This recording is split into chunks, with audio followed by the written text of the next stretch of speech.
तर आपण चालू करू आता.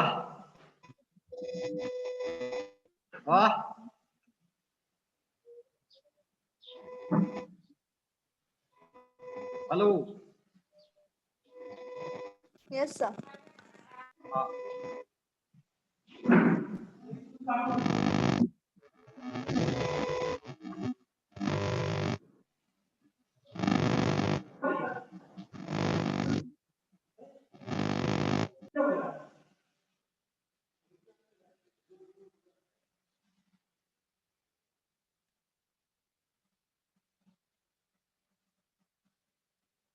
Good morning, all of you. Last time we have studied, or last time we have started the chapter. Name of that chapter is absorption of water. आणि absorption of water मध्ये आपण काल role of water in plants त्याच्याबद्दल detail माहिती घेतलेली आहे. आता आपल्याला पाणी किती महत्वाचा घटक आहे प्लांट लाईफ मध्ये, त्याच पद्धतीने ॲनिमल लाईफ मध्ये, हे आपण कालच्या लेक्चर मध्ये बघितलेलं आहे, पाहिलेलं आहे. त्याचे वेगवेगळे पॉइंट्स हे आपण अभ्यासलेले आहेत.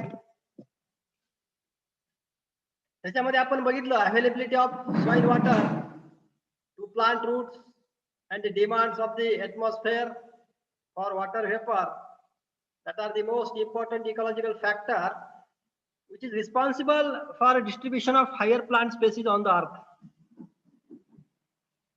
त्याच्यानंतर significance of water to the life of higher plant, we have studied and the major constituent of the protoplasm. जवळजवळ 90% or 95% बाय ड्रायवेट हे प्लांट मध्ये असतं. आपण ते काल पाहिलेलं आहे. त्याच्यानंतर when the seeds absorb water, then it become turgid, and after formation of that turgidity, the normal biochemical functions जे आहेत त्या सगळ्या बायोकेमिकल फंक्शन्स ह्या मेंटेन होतात पाण्याच्या प्रेझेन्स मुळे. त्याच पद्धतीने आपण काल पाहिलं की water as a very important solvent, universal solvent म्हणतो आपण त्याला. त्याच्यामध्ये वेगवेगळे मिनरल्स, न्यूट्रिएंट्स हे मिक्स होतात and that are absorbed by the root hairs, and it is also responsible for cellular transport and translocation of the solute within the plant. Then it is water is one of the important reactant, हे सुद्धा आपण पाहिलेलं आहे. reaction मध्ये reactant plays very vital role in any reaction, any chemical or biochemical reaction, and water is one of the important factors and it work as a reactant in number of hydrolytic metabolic reactions. It plays vital role of the reactant. Then आता photosynthesis मध्ये जर आपण विचार केला तरी hydrogen म्हणजे आपल्याला पाणी माहिती आहे H2O means there are two molecules of hydrogen, one molecule of oxygen, and become a water. And in photosynthesis, hydrogen in water molecule is incorporated in inorganic compounds like sugar phosphates with release of oxygen through photolysis. Oxygen release होतो, बरोबर आहे की नाही, after photosynthesis. Then water is also essential to reduction of the carbon dioxide also. And water is the end product of respiration. हे सुद्धा आपण काल पाहिलेलं आहे. त्याच्यानंतर plant absorb more water from soil and give out greater amounts of water in the form of water vapor. हे आपल्याला माहिती आहे. सॉइल मधून maximum amount of water is absorb. Soil water हे रूट हेअरच्या माध्यमातून ऍब्सॉर्ब केलं जातं आणि ते वॉटर व्हेपरच्या माध्यमातून पुन्हा बाहेर टाकलं जातं. या प्रोसेसलाच आपण ट्रान्सपिरेशन म्हणतो. हेही आपल्याला याच्यामधून शिकायला मिळतं. एक प्रोसेस आहे ती. त्याच्यानंतर it maintains optimum temperature around plant. आता पाणी आपल्याला माहिती आहे, आपण ज्या ठिकाणी जास्त झाडी आहे त्या ठिकाणी आपल्याला थंड वाटतं का नाही. उन्हाळ्याच्या दिवसामध्ये आपल्याकडे जर आपल्याला जास्त गरम व्हायला लागलं, उष्णता वाढली, तर आपण थंड प्रदेशात जातो. म्हणजे ज्या ठिकाणी जास्त झाडी आहे, उदाहरणार्थ घेतलं तर महाबळेश्वरला आपण जातो. त्याचं कारण काय की the plant evaporates the water in the form of vapours and it maintains the optimum temperature. आपल्याकडलं टेम्परेचर एकदम 40-45 पुढे जातं आणि त्यावेळेस महाबळेश्वरला थंडी वाजत असते. त्याचं कारण काय की तिथं झाडांचं प्रमाण जास्त आहे आणि मग तिथलं जे ऑप्टिमम टेम्परेचर ज्या प्लांटच्या सभोवताली असतं ते मेंटेन करण्याचं काम हे प्लांट करत असतात. त्याच्यानंतर आता इलॉंगेशन फेज आहेत, काही सेल सायकल आहेत. त्याच्यामध्ये cell elongation phase during cell growth requires water. त्याला पाण्याचीच गरज असते. त्याच्यानंतर large number of plant movement. आता प्लांट मुवमेंट मध्ये आपण बघतो की stomata is one of the important epidermal part of the plant and that opening and closing of stomata takes place due to water. And the stomatal opening and closing are due to the activity of guard cells. ज्यावेळेस आपण ट्रायकोमचं स्टोमाटाचं structure पाहतो त्याच्यामध्ये guard cells असतात. त्या guard सेलची opening and closing करण्याचं काम सुद्धा पाणीच करतंय. ते nocturnal foldings of the leaflets in certain plants. आपण कधी कधी ज्यावेळेस फिरायला जातो त्यावेळेस पाहतो की संध्याकाळी ज्यावेळेस दिवस मावळलेला असतो, सनसेट झालेला असतो, त्यावेळेस बऱ्याचशा झाडाची पानं हे जुळलेली असतात. त्याची कारण तेच आहेत. Leaflet folding takes place. Nocturnal म्हणजे संध्याकाळी. नॉक्टर्नल ॲनिमल तुम्हाला माहिती आहे सगळ्याला, बॅट. त्याला कशामुळे बॅटला नॉक्टर्नल म्हणतात की ते संध्याकाळी बाहेर निघतात अंधार पडल्यानंतर. तसे आपले प्लांटचं एक कॅरेक्टरिस्टिक फीचर की बरेचसे प्लांट काय करतात, सिसाल्पिनेसी मेंबरचे मॅक्झिमम करून त्याचे संध्याकाळी पानं मिटले जातात. तर ही जी काही मोमेंट आहे ती मोमेंट सुद्धा या पाण्यामुळेच होते. ट्रान्सपिरेशन म्हणजे opening and closing of stomata. आणि मग certain plants like members of Caesalpiniaceae असेल. आता मायमोसिसी मध्ये थिग्मोट्रॉपिझम आपल्याला पाहायला मिळतो. मायमोसा पुडिका आहे, आपण त्याला लाजळूचं झाड म्हणतो. हात लावला की ते लाजतं असं म्हणतो आपण. पण that is the opening and closing of the stomata and that process is called a thigmotropism म्हणतो आपण त्याला. जे काय मोमेंट्स आहेत या प्लांटच्या मायमोसा, लाजळू माहिती ना रे, सगळ्यांनी बघितलंय का? टचमिनो प्लांट, टचमिनॉट प्लांट म्हणतो आपण त्याला. त्याला टच केला तर काय होतं, ते त्याची closing of the leaflet takes place. Then leaf curling. There are some plants they have curl their leaf at the time of the evening. Then opening of flower, expansion of corolla. That are the moments. या सगळ्या moment आहेत. Corolla open होणं, Corolla close असणं, म्हणजे opening of flower also. कधी कधी आपण म्हणतो ना फ्लावर ओपन झालं, या बघा बघा. तर फ्लावर ओपन होणं that is one of the important moment in the plant physiology. and many others are because of gain and loss of water from the cells. अशा पद्धतीने बऱ्याचशा मोमेंट्स त्या प्लांट मध्ये आपल्याला आढळतात. आणि हे आढळण्याचं कारणच काय आहे? Loss and gain of the water. Means water plays very vital role in the moment, transportation, then hydrotropism. In this different guard cells असतील त्याच्या मूवमेंट असतील, स्टोमाटा असेल त्याच्या मूवमेंट असतील, ओपनिंग असेल, क्लोजिंग असेल, हे सगळ्यामध्ये पाण्याचा रोल खूप महत्वाचा आहे. मग त्यामुळेच आपण काल शिकलो होतो याच्यामध्ये की water is a life and life is water. पाणी हे जीवन आहे आणि जीवनासाठी पाण्याची गरज आहे. हे then water is a liquid and of life. हे आपल्या जीवनाचं एक लिक्विड आहे महत्वाचं. That is also known as a elixir of life. Then in today's main aim of our lecture series, त्याच्या लेक्चर मधलं आपलं हे 5-6वं लेक्चर आहे. त्या 5-6व्या लेक्चर मधलं आजचं महत्वाचं लेक्चर जे घ्यायचंय आपल्याला महत्वाचं आर्टिकल तो आहे mechanism of water absorption with respect to crop plant. आता या वॉटर आपल्याला माहिती आहे, there are different plants they absorb water and minerals from the soil.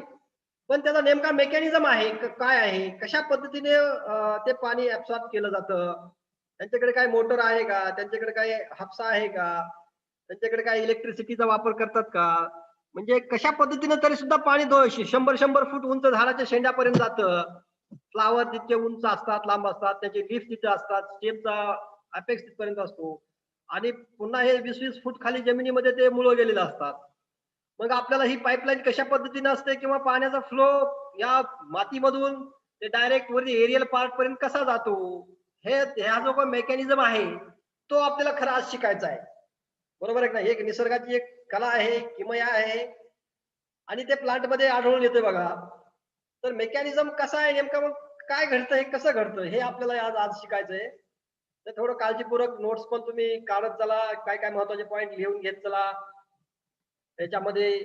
त्याच्यानंतर बघा आता रूट, आता सगळ्यात महत्वाचा पार्ट कोणता आहे हे ऍब्सॉर्प्शन मध्ये आपल्याला माहिती आहे. Root hairs and root hairs act as a water absorbing organ. सगळ्याला माहिती आहे आपल्याला की पाणी हे फक्त रूटच्याच माध्यमातून ऍब्सॉर्ब केलं जातं. बरोबर आहे. It is one of the important organ of the plant. With the help of this root or root hairs the plants absorb water and minerals, and that root hairs are always in contact with soil water. हे सुद्धा आपल्याला माहिती आहे. हे कशाच्या contact मध्ये असतं, soil वॉटरच्या contact मध्ये असतात. रूट्स सॉइल मध्येच पेनिट्रेट होतात ते. बरोबर आहे की नाही. Then by diffusion of water, हे कोणत्या माध्यमातून, कोणत्या फिजिओलॉजिकल प्रोसेस मधून पुढे येते ते diffusion. By diffusion water enters in the root hair. या डिफ्युजन प्रोसेसने water enter in the root hairs, root hair मध्ये पाणी शिरलं जातं. To balance the concentration of water inside the cell sap. आता कॉन्सन्ट्रेशन बॅलन्स करण्याचं काम हे रूट हेअर्स करतात inside the cell sap. Then what is the exact framework of water absorption. या वॉटर ऍब्सॉर्प्शनचा नेमका फ्रेमवर्क काय आहे, कशा पद्धतीने वॉटर ऍब्सॉर्ब केलं जातं हे आपल्याला कळण्यासाठी, किंवा how water enters in the root hair have been explain by 2 approaches. म्हणजे पाणी कशा पद्धतीने ऍब्सॉर्ब केलं जातं हे अप्रोच आपल्याला कळण्यासाठी 2 अप्रोच दिलेले आहेत तिथं. पहिला अप्रोच जो आहे तो आहे ऍक्टिव्ह ऍब्सॉर्प्शन, आणि दुसरा जो अप्रोच आहे किंवा दुसरा जो पॉइंट आहे किंवा दुसरा जो कन्सेप्ट आहे तो आहे पॅसिव्ह ऍब्सॉर्प्शन. म्हणजे पाणी 2 माध्यमाच्या 2 प्रकारे ऍब्सॉर्ब केलं जातं, हे लक्षात ठेवायचं. मेन पॉइंट म्हणजे पहिला कोणता, active absorption, and second point is a passive absorption. हे पॉइंट तुम्ही एकदम लक्षात ठेवायचे. तुम्हाला परीक्षेला याच्यावरती प्रश्न विचारला जातो सतत. ते मग आपल्याला पहिल्यांदा आपण ऍक्टिव्ह ऍब्सॉर्प्शन बद्दल माहिती घेऊ. What is active water absorption, कशाला म्हणायचं ऍक्टिव्ह वॉटर ऍब्सॉर्प्शन. ऍक्टिव्ह म्हणजे तुम्हाला माहिती आहे सक्रिय. एखाद्या गोष्टीला सक्रिय व्हायचं असलं म्हणजे काय असते, एनर्जीची गरज असते. बरोबर आहे. बघा आपण त्याचे ते पॉइंट घेऊ, आपण एक एक माहिती घेऊ एकेका मुद्द्याची. त्याच्यामध्ये बघा water is absorb by the activities of root. Water कशामुळं ऍब्सॉर्ब होतं, there are some activities by the root. Root or forces developed in the root cells itself, किंवा त्या रूट सेल्स मध्ये काहीतरी फोर्सेस डेव्हलप होत आहेत. बरोबर आहे. The root cells itself. Then in active absorption, water is being absorbed through an expenditure of metabolic energy. आपल्याला एखाद्या विहिरीमधून जर बकेटभर पाणी वर काढायचं असेल तर आपली बरीचशी कॅलरी एनर्जी बर्न होईल. बरोबर आहे की नाही. आपल्याला विहिरीतलं पाणी वरती काढायचं म्हटलं आपल्याला एनर्जी खर्च होईलच का नाही, ऍक्टिव्हिटी आपली एनर्जी वेस्ट होईल. तशाच पद्धतीनं या प्लांटची सुद्धा एनर्जी इथे काय होते, वेस्ट होते. It required metabolic energy or the expenditure of metabolic energy takes place when there is some force developed in the root cells.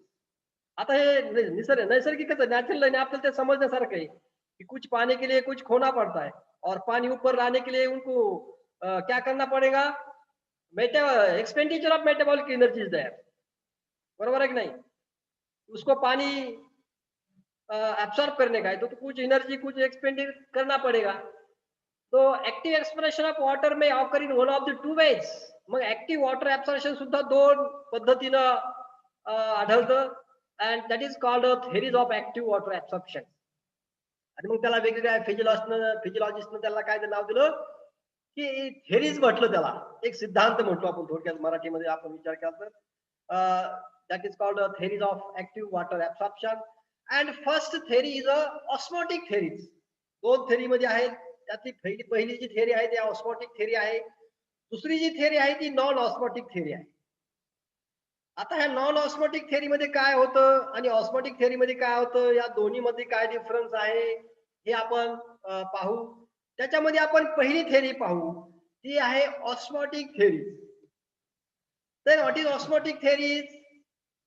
This theory was proposed by Atkins. तुम्हाला एमसीक्यूचे ज्यावेळेस प्रश्न विचारले जातील त्यावेळेस तुम्हाला शास्त्रज्ञाचं नाव, फिजिओलॉजिस्टचं नाव, त्याचं साल, त्याचा कन्सेप्ट, थेरी, या गोष्टी आपल्याला माहिती असणं गरजेचं आहे, हे लक्षात ठेवणं गरजेचं आहे, बरोबर आहे? देन मग आता ऑस्मोटिक थेरी कुणी पुट फॉरवर्ड केली, कुणी प्रपोज केलेली आहे, शास्त्रज्ञाचं नाव माहित पाहिजे आपल्याला. दिस theory was proposed by Atkins. नाव लक्षात ठेवा, अटकिन्स. इन 1916, 1916 मध्ये. अँड त्याचा मित्र दुसरा अँड प्रिस्टले 1922 मध्ये. आलं लक्षात? म्हणजे 5-6 वर्षाच्या डिफरन्सनं हे दोघांच्या अभ्यासामधून, दोघांच्या कन्क्लुजन मधून, दोघांच्या एकत्रित अभ्यासामुळं आपल्याला यांची थेरी माहित झाली, ती ऑस्मोटिक थेरीज आहे. आणि मग या दोघांच्या मते, अकॉर्डिंग टू देम, या दोघांच्या मते काय म्हणतात ते, according to them the water is absorbed due to osmotic differences. पाणी कशामुळे अब्सॉर्ब केलं जातं? ऑस्मोटिक डिफरन्स मुळे. Osmotic differences between soil water and cell sap. म्हणजे सॉइल मध्ये असलेलं पाणी आणि सेल मधला सॅप, या दोघांच्या ऑस्मोटिक डिफरन्स जो आहे त्याच्यामुळे पाणी ऍब्सॉर्ब केलं जातं. आलं लक्षात? हटकिन्स आणि प्रिस्टलेनं सांगितलेली थेरी काय सांगते की water is absorbed due to osmotic differences between soil water and cell sap. Underline this sentence. लिहून ठेवा, शास्त्रज्ञांचे नाव लिहून ठेवा त्यांचे. Atkins and Priestley 1960 and 1922. To these physiologists gave the osmotic theories and told that water is absorbed due to the osmotic differences between soil water and cell sap. हे लक्षात ठेवायचं, एकदम महत्वाचा कन्सेप्ट आहे. मग next point to that, root hairs are the contact with capillary soil water. Root कशाच्या contact मध्ये असतात आपल्याला माहिती, जमिनीमध्ये असतात, सॉइल मध्ये असतात. सॉइल मध्ये पाणी असलं तर ठीकच आहे, नसलं तर मग झाडं कोरडे पडतात, झाडे ड्राय होतात, झाडे जळून जातात, हे सगळ्याला माहिती आपल्याला. Then root hairs are in contact with capillary soil water. Then water moves from soil to the interior of the root.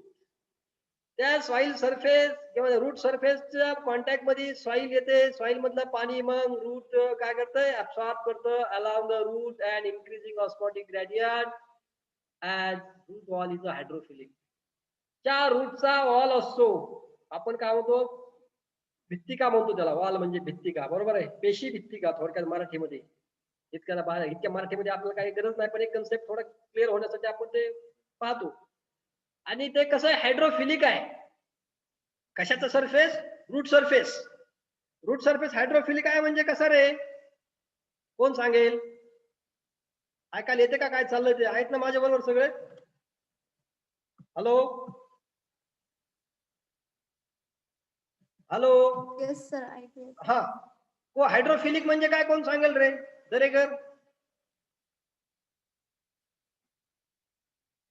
कोण सांगेल? पाण्याच्या कॉन्टॅक्ट मध्ये असणारे हा, spread maximum contact with the water.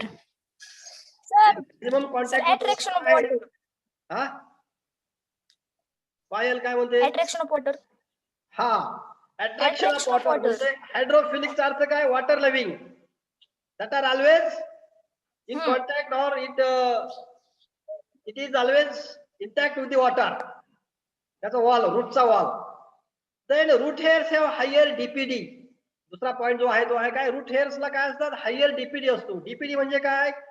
Diffusion pressure deficit म्हणतो आपण त्याला, बरोबर आहे. आणि ओपी एक दुसरी एक टर्मिनॉलॉजी आहे, त्यामध्ये ओपी म्हणजे ऑस्मॉटिक प्रेशर. त्या roots hairs have higher DPD म्हणजे diffusion pressure deficit and osmotic pressure, but due to the entry of water. पण मग पाणी ज्यावेळेस या रूट्स मध्ये जातं त्यावेळेस काय होतं? एंट्रीमुळे पाण्याच्या डीपीडी अँड ओपी डिक्रीजेस, म्हणजे diffusion pressure deficit and osmotic pressure काय होतं? कमी होतं, बरोबर आहे. And due to this result, due to this process, due to this interaction, the cell becomes turgid. मग त्या सेल्स काय होतात? फुगतात, बरोबर आहे. आणि सेल्स फुगल्यानंतर काय होतं? मग root hairs is the epidermal cell modification. आता रूट हेअर्स आपल्याला माहिती होते ना, इपिडर्मल मॉडिफिकेशन्स आहेत. मग या ऍट दिस स्टेज, या पायरीला काय होतं? At this stage the cell sap of root hair is dilute in the comparison to the cell sap of adjoining cortical cells. त्याच्या ऍडजॉइनिंग कॉर्टिकल सेल्स जे आहेत त्याच्या कंपॅरिझन मध्ये काय होतं? मग root hairs is dilute and thus DPD म्हणजे diffusion pressure deficit आणि osmotic pressure of cortical cells is higher than epidermal root hair cell A. त्याच्यानंतर due to this water enters in cortical cells from root hair cell. त्याच्यानंतर the process continues and ultimately water reaches from B cortical cells to C, D, E, F, G and I and reaches the endodermal passage cell, that is M, from where water reaches the xylem ducts. अशा पद्धतीने ह्या झैलम ducts पर्यंत मग water ची entry होते. Sir आता जो तुम्ही पॉइंट सांगितला तो परत सांगा ना एकदा.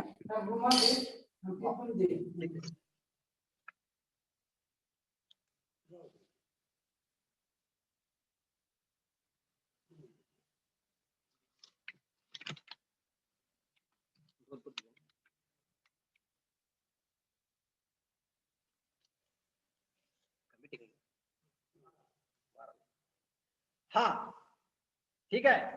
त्याच्यानंतर बघा आता डबल ते सांगतो एकदा बघा. आता सेल सॅप म्हणजे काय असतं की वॉटर मिनरल्स असतं त्याच्यामध्ये, ठीक आहे. त्याला आपण सेल सॅप म्हणतो. ज्यावेळेस वॉटर मध्ये मिनरल्स असतात आणि ते सेल मध्ये असतात त्याला आपण सेल सॅप म्हणतो. Of root hair is dilute. ते रूट हेअर्स मध्ये म्हणजे जे सेल सॅप आहे तो काय होतो? डायल्यूट होतो. कशाच्या कंपॅरिझन मध्ये? ऍडजॉइनिंग कॉर्टिकल सेल्स जे आहेत. कॉर्टिकल सेल्स म्हणजे कॉर्टेक्स लक्षात आलं का तुम्हाला? It is anatomical structure. ज्यावेळेस आपण रूटचा काय घेतो? ट्रान्सफर सेक्शन घेतो, त्यावेळेस तुमच्या एक गोष्ट लक्षात आली पाहिजे की रूटच्या इपिडर्मिस पासून, बरोबर, इपिडर्मिस हा डायरेक्ट सॉइलच्या कॉन्टॅक्ट मध्ये येतो, बरोबर आहे. मग हा रूट इपिडर्मिल सेल्स, त्याच्यामध्ये कॉर्टिकल सेल्स, त्याच्यामध्ये पुन्हा मग कॉर्टिकल सेल्स नंतर एंडोडर्मिस. आपण पाथवे जो बघितला, कशाचा पाथवे? Water फ्लोचा pathway. आणि ज्यावेळेस अनाटॉमिकल सेक्शन आपण रूटचा घेतो त्यावेळेस आपल्याला या गोष्टी सगळे सेल्स आपल्या लक्षात येतात. म्हणजे इपिडर्मिस पासून ज्यावेळेस वॉटर एंटर होतं त्याचा प्रेशर झायलम ज्या सेल्स आहेत, बरोबर आहे, त्या झायलम सेल्स, झायलम डक्ट्स ज्या आहेत त्याचा प्रेशर या ऍडजॉइनिंग म्हणजे जे शेजारी जे काही कॉर्टिकल सेल्स आहेत त्याच्यावरती सुद्धा त्याचा प्रेशर येतो, बरोबर आहे. लक्षात आलं का किशोरी आता? आणि मग due to this water enters in the cortical cells, ठीक आहे. आता नेक्स्ट पॉइंट बघा. As diffusion of water continues from root hair to the cortical cells, या डिफ्युजन मुळे वॉटर कुठून कुठून कंटिन्यू होतंय, रूट हेअर पासून कॉर्टिकल सेल्स मध्ये, आणि मग ऑस्मोटिक प्रेशर आणि DPD of root hairs again decreases, पुन्हा ते डिक्रीज होतं, आणि capillary soil water again diffuses into the root hairs by the process of osmosis, and the process अशा पद्धतीने हे प्रोसेस पुन्हा कंटिन्यू होते. Then root pressure is developed to establish water column in xylem tissue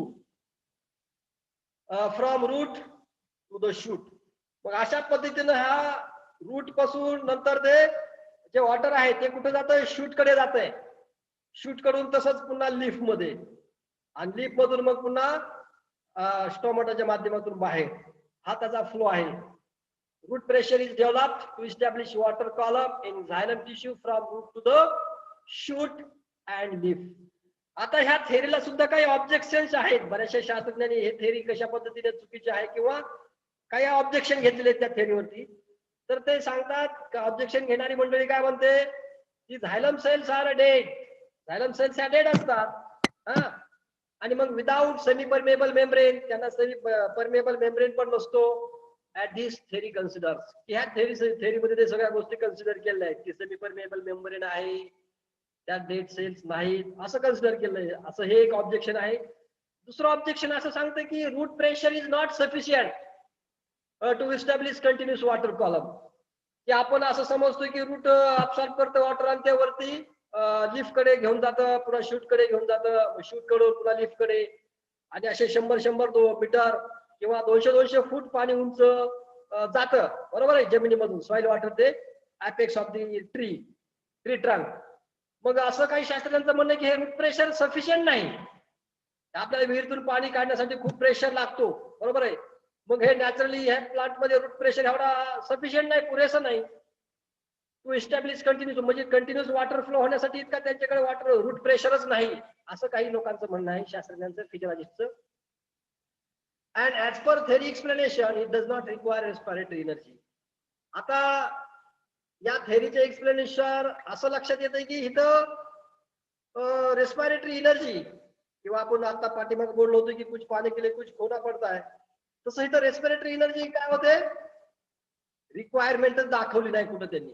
as per this theory explanation, it does not require respiratory energy. पण हे route pressure तयार करण्यासाठी respiratory energy लागतेच ना, बरोबर आहे की नाही.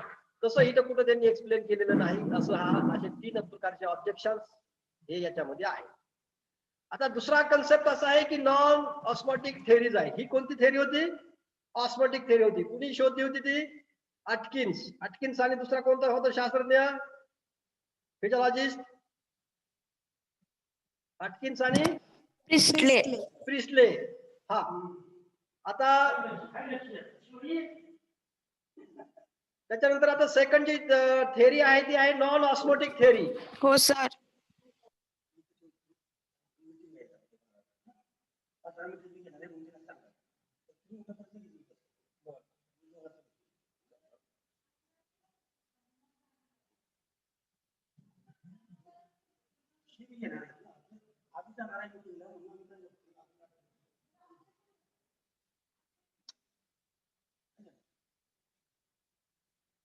दुसरी थेरी बघा, नॉन ऑस्मोटिक थेरी आहे.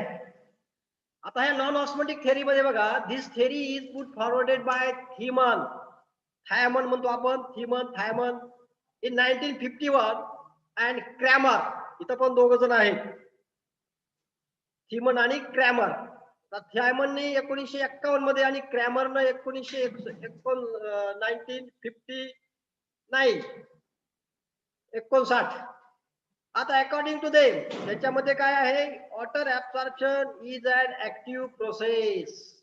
आता हे तर सगळ्यालाच माहिती, त्यांची थेरी बरोबर आहे की water absorption is a active process but occurs due to non osmotic reasons against diffusion pressure gradient DPD. Then the second point is that the intake of water according to these theories requires the expenditure of energy released by the respiration. म्हणजे पाण्याची आतमध्ये जी काही ऍब्सॉर्प्शनची पद्धती आहे किंवा method आहे, किंवा पाणी आतमध्ये सॉइल वॉटर जे रूट मध्ये येतं ते पाणी रूट मध्ये आतमध्ये येण्यासाठी एक्सपेंडिचर होतं एनर्जीचं, आणि ती कुठून येतं? Release by the respiration. रेस्पिरेशनच्या माध्यमातून जी काही एनर्जी क्रिएट झालेली आहे ती एनर्जीचं इथं एक्सपेंडिचर होतं, खर्च होती म्हणते ती एनर्जी. आणि ते आपल्यालाही पटतंय ते, बरोबर आहे की नाही? रूट मध्ये पाणी ज्यावेळेस येतं त्यावेळेस काहीतरी ऍब्सॉर्प्शन साठी एनर्जी लागतच असणार, त्याला एक्सपेंडिचर होतच आहे. आणि how this energy is utilised, ही एनर्जी कशा पद्धतीने युटिलाइज केलेली आहे for water absorption is not well understood. ते आपल्याला इथं समजत नाही नेमकं एक्सपेंडिचर कसं केलंय ते, बरोबर आहे. How is the energy utilised for water absorption is not well understood. Understood, then it may be used directly or indirectly. ती एनर्जी डायरेक्टली किंवा इनडायरेक्टली यूज होते आहे. and there are some points to support this theory. म्हणजे energy कशा पद्धतीने utilise होते याचं आपल्याला चांगलं ज्ञान होत नाही. मग ते डायरेक्टली यूज होते का इनडायरेक्टली यूज होते का होतच नाही, असे काही वेगळे प्रश्न आपल्या डोक्यामध्ये निर्माण होतात. आणि मग हे there are some points to support this non osmotic theories. त्याच्यामध्ये पहिला पॉइंट बघा, दी रेस्पिरेटरी इनहिबिटर्स. काही रेस्पिरेशन मध्ये इनहिबिट करणाऱ्या गोष्टी आहेत, पोटॅशियम सायनाइड सारख्या. The respiratory inhibitors like potassium cyanide inhibit the rate of respiration as well as absorption.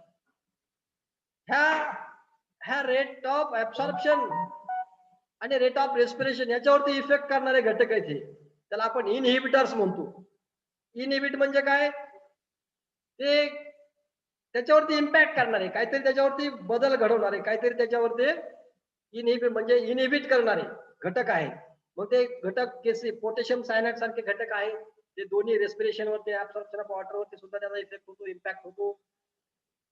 Then wilting of root occur in non-aerated soils such as flooded area.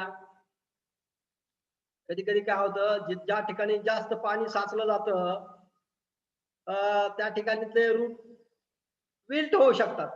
बरोबर, आपण समजा आपल्याकडे तुरीची शेती आहे आणि ती तुरीच्या शेतीला जर जास्त प्रमाणात पाणी झालं तर आपण एक शब्द प्रयोग करतो बघा की तूर धडकली म्हणतो आपण त्याला, म्हणजे wilting of root takes place. आणि कशामुळे होतंय? ते फ्लडेड एरिया म्हणजे जास्तीत जास्त पाणी असतं त्याच्यामुळं, बरोबर आहे. म्हणजे इट इनहिबिट्स, बरोबर आहे. Then this indicate that water is absorbed by living cells in aerobic conditions only. त्यांचं असं म्हणणं आहे की वॉटर हे ऍब्सॉर्ब बाय लिव्हिंग सेल्स, म्हणजे पाणी हे लिव्हिंग सेल्सला ऍब्सॉर्ब केलं जातं. कधी ऍब्सॉर्ब केलं जातं की ज्यावेळेस एरोबिक कंडिशन्स असेल तिथं. एरोबिक म्हणजे इन प्रेझेन्स ऑफ ऑक्सिजन, आणि मग पाणी जास्त असेल तर आतमध्ये ऑक्सिजन नसतो त्यांचं म्हणणं आहे, त्याच्यामुळे wilting of plant takes place. And like other metabolic activities, next point is that like other metabolic activities, the water absorption also increases in the presence of hormones like oxygen. आता बरेचसे आपण वेगवेगळे hormones त्या plant वरती foliar spray करतो आणि मग त्याच्यामुळे सुद्धा ऍब्सॉर्प्शनचा रेट वाढतो. हे असे वेगवेगळे पॉइंट्स आहेत या थेरीला सपोर्ट करणारे. आता नॉन ऑस्मोटिक थेरीज मध्ये इतके पॉइंट आपण पाहिले. त्याच्या पुढे आहे पॅसिव्ह वॉटर ऍब्सॉर्प्शन. हे ऍक्टिव्ह मधले होते दोन थेरीज, बरोबर आहे. ऍक्टिव्ह मधल्या दोन थेरी कोणकोणत्या? ऑस्मोटिक थेरी आणि नॉन ऑस्मोटिक थेरी. दुसरी थेरी कोणती आहे? Passive water absorption. ऍक्टिव्ह मधल्या त्या दोन, ऑस्मोटिक नॉन ऑस्मोटिक. आता पॅसिव्ह वॉटर ऍब्सॉर्प्शन मध्ये नेमकं काय होतं? Water absorption takes place through the roots rather than by the roots as in active absorption, and the forces governing water absorption originate in the transpiring shoots. Water absorption कुठून होतं नेमकं? Transpiring shoot म्हणजे aerial partner that root itself, म्हणजे root पेक्षा water absorption हे transpiration मुळे होतं. हे या पॅसिव्ह वॉटर ऍब्सॉर्प्शन मधून आपल्याला ते सांगतायत. Then these forces develop due to leaf transpiration. म्हणजे याचा कन्सेप्ट पॅसिव्ह वॉटर ऍब्सॉर्प्शनचा कन्सेप्ट नेमका काय आहे की जे काही वॉटर ऍब्सॉर्ब होतं ते वॉटर कशामुळे ऍब्सॉर्ब होतं लीफ मध्ये जे काही ट्रान्सपिरेशन होतं त्याच्यामुळे आता नेमकं ट्रान्सपिरेशन म्हणजे काय loss of water through aerial part of the plant मग ते लेंटिक्युलर असेल इपिडर्मल असेल अशा पद्धतीनं हे पॅसिव्ह वॉटर ऍब्सॉर्प्शन हे force that is develop due to leaf transpiration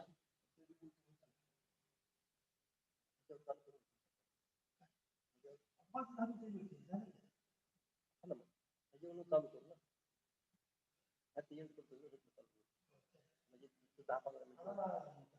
ना